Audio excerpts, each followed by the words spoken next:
Hello, everybody. Scott Golden here with the AEW Dark Review for the 10th of November 2020. And not as bad a show as normal. I will say, not that AEW Dark shows are bad, but usually there's things in here that are. Basically, the thing I want to compliment, in all honesty, is their. Um, I guess I would say they ran shorter than normal, which I think is the first compliment. Um, they're still debuting too much new talent. They're still kind of going in directions that are not um, particularly logical to what they're trying to accomplish, as best I can tell. But at least they, as a company, are trying to be somewhat helpful in their own way. Um, so Um, it seems, you know, pretty transitional as a program, um, and then pretty Peter Avalon thing, which we'll get to in a second, is at least giving him some character.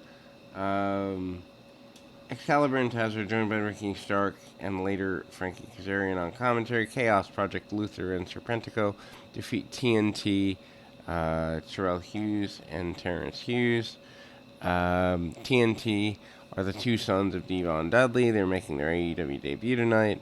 Interesting that they would choose AEW over WWE. I think that's actually good. Cool team name. Chaos Project jump them before the bell, take advantage right away. Um, then there's a good bit of heat. Chaos Project offense is built around Luther throwing Serpentico onto his opponents, basically using him as a weapon. Um, Terrence lays out Serpentico with a shoulder block, which buys him some time to reach Terrell for the hot tag. Terrell goes wild, hits a pop-up spinebuster for a near fall. Luther makes a blind tag. TNT sets up 3D, cutting them off before they could hit it. Chaos Project hits a Creeping Death, a Doomsday Meteora for the 3 count. I mean, I understand why they didn't win, but if you're going to bring in second generation guys, give them a win their first time out because they're second generation, especially if you're doing it on national television or in this case, an international streaming show. To me, new guys deserve rub and new women as well. It doesn't make sense to me to bring someone in and give them a loss their first match. Never has, never will. We continue with tag action. This time, the acclaimed Anthony Bowens and Max Caster defeats Louis Vale and Justin Blacks. Acclaimed is Bowens and Caster's new team name. Caster has so much talent, I don't know why they're throwing him in a team. They're more heelish. They go after the ringside audience. Caster raps ahead of the match, taunts his opponents. Think John Cena back when he was good doing the heel thing. Um, I mean, they do a beatdown.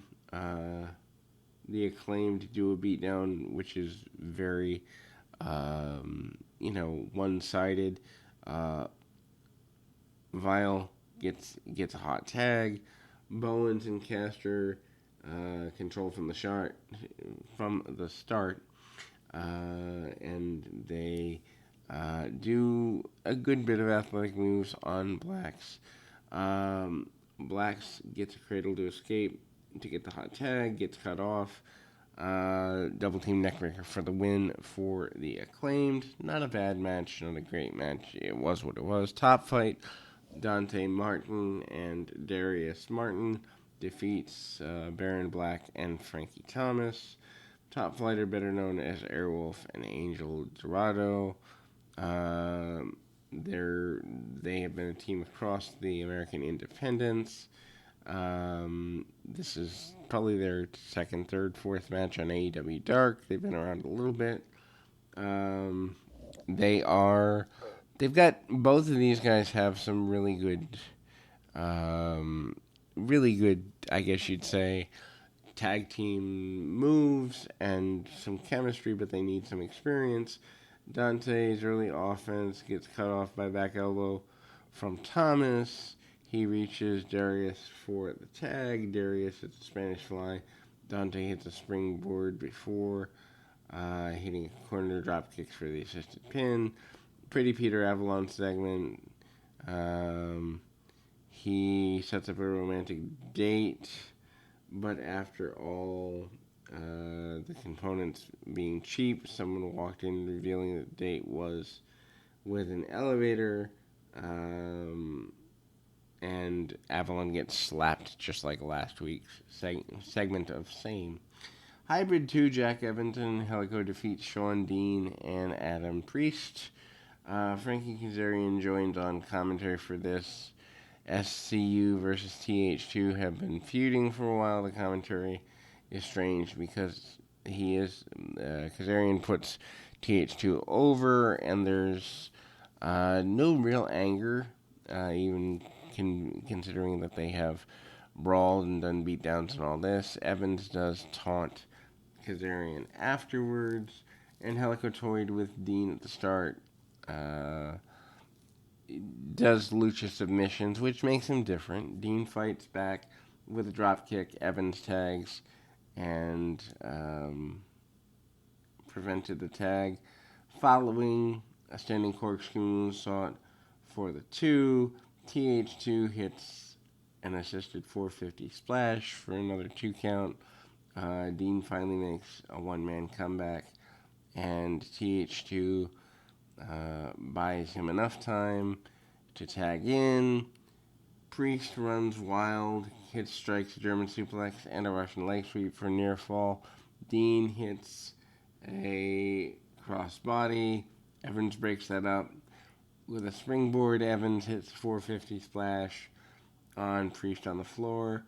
As Angelico submitted Dean with the Navarro death roll to end the match. Not a fan of the H2. I've talked about that before. Also, Dean's being wasted in the role they're putting him in, which makes me sad. Anyhow, Lucha Brothers, Penta,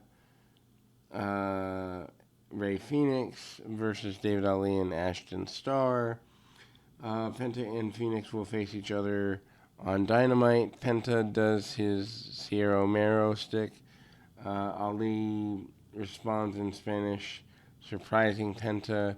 Ali hits a good bit of offense. Phoenix kicks him from the outside, and the Lucha Brothers nail him with a series of big moves. They allow Ali to tag out, maintains an advantage on Starr. Basically, this is a squash to give the enhancement talent ring time, nothing more. Ali fights out of the Penta driver and tags Starr. Starr hits a series of strikes. Ali hits a tope suicida on Penta. Starr hits a Torito dive on Phoenix. Starr heads up to the top. Lucha Brothers toss him before nailing an assisted spike pile driver for the victory. Obviously, this is where things are going. And so, Leva Bates against Danny Jordan. Unfortunately, this match isn't good. Leva Bates is floundering now because she's not associated with Avalon. She's just the librarian. Jordan's character is that she's a high school mean girl with a burn book. The fans chant book early on, which is kind of funny. Jordan revealed that Bates and Peter Avalon were in her burn book, which angers Bates. Bates hits a thrust kick. She applies a submission, Northern Light suplex for the win.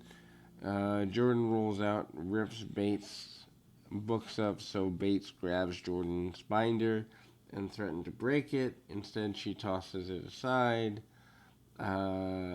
Jordan takes advantage with an eye poke before hitting a few offensive maneuvers. Bates riles Jordan up with a wheelbarrow suplex to pick up her first AEW win. Not a good look for either lady here.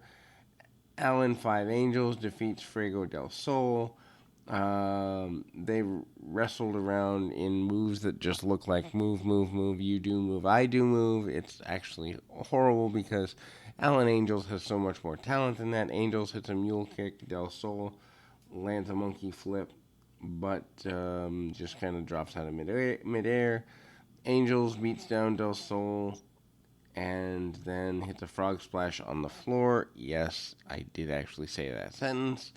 Angels misses a moonsault, and Del Sol hits a thrust kick before going for DDT, but lariat by Angels, followed by a wing snapper, gets Angels the win. I wish they'd break him away and give him his own angle rather than this Dark Order junk, but it is what it is. Ivelisse and Diamante defeat Gemicide and Dream Girl Ellie. The team that is not Ivelisse and Diamante are in fact debuting. They have made appearances on NXT. Diamante flattened Ellie right off. Backdrop suplex is how she does it. Ivelisse then comes in and beats down their opponents. Ellie hits a facebuster and reach Gemicide. Gemicide hits a fallaway slam. On Diamante, she tries to hit the double Samoan drop. Ivelisse escapes and kicks Gemicide's leg. Ellie makes a blind tag, hits a diving crossbody, but met with the right hand and the second dive. Diamante dispatched Gemicide with a tope suicida. Ivelisse hits a modified cloverleaf for the win. Then we go to our final match. I refuse to call anything with Joey Janela in the main event. It's just not there. Anyway, it is what it is. Anyway, so Jungle Boy and Kiss do a lot of lucha spots at the bell. I have nothing against Sonny Kiss. I think they're actually wasting him in this tag team. I've mentioned that for several weeks now, but he should not be in there with Jurassic Express if his partner is Joey Janela. Honestly, at this point I would give $100 if they would fire Joey Janela. He's that bad. I would donate to them having to pay legal fees to terminate his contract. Anyway, Kiss is able to avoid Jungle Boy's takedowns. Luchasaurus and Janela tag in. Janela wants to test strength, doesn't get it. He calls Kiss for help. This is just goofy. Luchasaurus downs them both with lariats. Jurassic Express hits an assisted senton for 2. Janela tags in, and there's a double team by Kiss and Janela on Jungle Boy. Kiss comes off the top with the split-legged moonsault. Janela hits dives, and Jungle Boy and Janela trade uppercuts before. There's a lariat. Luchasaurus gets the hot tag. Luchasaurus goes nuts on both Kiss and Janela, hitting a question mark kick and hits a fireman's carry slam on the other member of the team. They work together to knock down the big man. They accomplish this with a double clothesline. Janela hits a Rana on the outside. Kiss lands a moonsault on Luchasaurus. Jungle Boy hits the Destroyer on Janela, and all 4 men are down on the outside. We go back in the ring. Kiss attempts another dive, but it's caught by Luchasaurus. Chokeslam by Luchasaurus, as is to be expected. Jurassic Express hits a series of strikes before nailing an assisted powerbomb for the pin. That's the close. Way too many tag matches, but not a horrible thing. In the end, not a bad series on Dark, but again, they've got too many debuts happening week by week, and the show sometimes feels like they're just there to fill time. Anyway, until next time, keep your feet on the ground, your mind in the moment.